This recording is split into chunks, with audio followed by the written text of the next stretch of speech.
ಇವತ್ತಿನ ರೆಸಿಪಿಯಲ್ಲಿ ನಾನು ನಿಮಗೆ ಕಡ್ಡಿ ಚಿಪ್ಸ್ ತಿಳಿಸ್ಕೊಡ್ತಾ ಇದ್ದೀನಿ. ಯಾವುದರಿಂದ ಮಾಡಿದ್ದಾರೆ, ಹೇಗೆ, ಏನು ತಿಳ್ಕೊಳ್ಬೇಕಾ? ಬನ್ನಿ. ಹಾಗಾದರೆ ಮೊದಲು ರಶ್ಮಿ ಯೂಟ್ಯೂಬ್ ಚಾನಲ್ ಆರ್ಆರ್ಗೆ ಸ್ವಾಗತ ಆ್ಯಂಡ್ ಸುಸ್ವಾಗತ. ನಾವು ನಮ್ಮನೇಲೇ ಮರಗೆಣಸು ಬೆಳೆದಿದ್ವಿ, ನೋಡಿ ಹೇಗಿದೆ ಅಂತ. ಕೆಲವು ಫೋಟೋಸ್ ಅಪ್ಲೋಡ್ ಮಾಡಿದ್ದೀನಿ, ಏಕೆಂದರೆ ವೀಡಿಯೋಸ್ ಮಾಡೋಕ್ಕಾಗಿರಲಿಲ್ಲ ಆವಾಗ. ಅದನ್ನು ನೀಟಾಗಿ ಕಟ್ ಮಾಡಿಕೊಡ್ತಾ ಇದ್ದೀನಿ.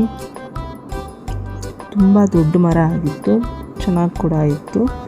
ಅದನ್ನು ತುಂಬ ಚಿಪ್ಸ್ ಮಾಡಿದ್ದೆ ನಾನು ಕೂಡ. ಈ ಥರ ಎಣ್ಣೆ ಬಿಸಿಗೆ ಹಾಕಿಟ್ಬಿಟ್ಟು ಎಲ್ಲನೂ ಈ ರೀತಿಯಾದ ಶೇಪ್ಗೆ ಕಟ್ ಮಾಡ್ಕೊತಾ ಇದ್ದೀನಿ. ಕೆಲವರು ಸ್ಲೈಸ್ ಕೂಡ ಮಾಡ್ತಾರೆ, ಕೆಲವರು ಈ ರೀತಿಯೂ ಕೂಡ ಮಾಡ್ತಾರೆ.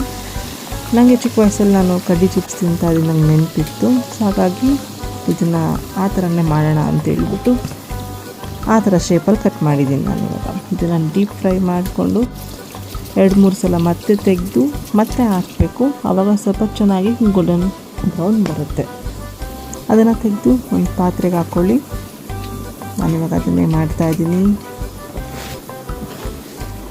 ಇದನ್ನ ಹಾಗೆ ಕೂಡ ಇಡ್ಬೋದು, ತುಂಬ ಚೆನ್ನಾಗಿರುತ್ತೆ. ಸಂಜೆ ಟೈಮ್ ಸ್ನ್ಯಾಕ್ಸಿಗಂತೂ ಸೂಪರ್. ನಾವೇ ಬೆಳೆದು ನಾವೇ ತಿನ್ನೋದ್ರಲ್ಲಿ ಇರೋವಂಥ ಮಜಾ, ಖುಷಿ ಇನ್ಯಾವುದೂ ಸಿಗಲ್ಲ ಅನಿಸುತ್ತೆ.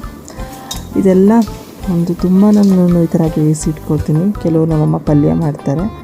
ಈಗ ಇದಕ್ಕೆ ರುಚಿಗೆ ತಕ್ಕಷ್ಟು ಉಪ್ಪು ಹಾಕ್ತಾಯಿದ್ದೀನಿ. ಹಾಗೆ ಖಾರ ಬೇಕಲ್ವಾ, ಅದಕ್ಕೆ ಖಾರದ ಪುಡಿ ಕೂಡ ಹಾಕ್ತಾಯಿದ್ದೀನಿ. ನಿಮಗೆ ಎಷ್ಟು ಖಾರ ಬೇಕು ಅಂತ ನೋಡಿಕೊಂಡು ಖಾರದ ಪುಡಿ ಆ್ಯಡ್ ಮಾಡ್ಕೊಳ್ಳಿ.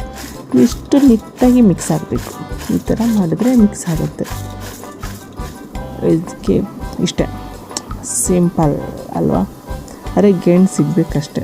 ಇದು ನಾವೇ ಬೆಳೆದಿದ್ರಿಂದ ನಮಗೆ ತುಂಬ ಖುಷಿಯಾಯಿತು ಇದು ಮಾಡ್ಕೊಂಡು ತಿಂದು. ಇದು ಸೌಂಡ್ ಕೇಳ್ಕೊಳ್ಳಿ, ಎಷ್ಟು ಇದಾಗಿ ಬೀಳ್ತಾ ಇದೆ ತಟ್ಟೆ ಮೇಲೆ. ಆ ಸೌಂಡ್ ಕೇಳ್ತಲ್ಲ ನಿಮಗೆ, ಅಷ್ಟು ಕ್ರಿಸ್ಪಿಯಾಗಿ ಬರುತ್ತೆ. ತುಂಬ ಚೆನ್ನಾಗಿತ್ತು. ಮನೇಲಿ ಎಲ್ಲರೂ ಚೆನ್ನಾಗಿ ತಿಂದ್ವಿ, 1 ವಾರ ಅಂತದೆ. ನೀವು ಮಾಡ್ಕೊಳ್ಳಿ, ತಿನ್ನಿ ಆ್ಯಂಡ್ ಕಮೆಂಟ್ಸ್ ಮಾಡಿ. Thank you for watching this video. See you.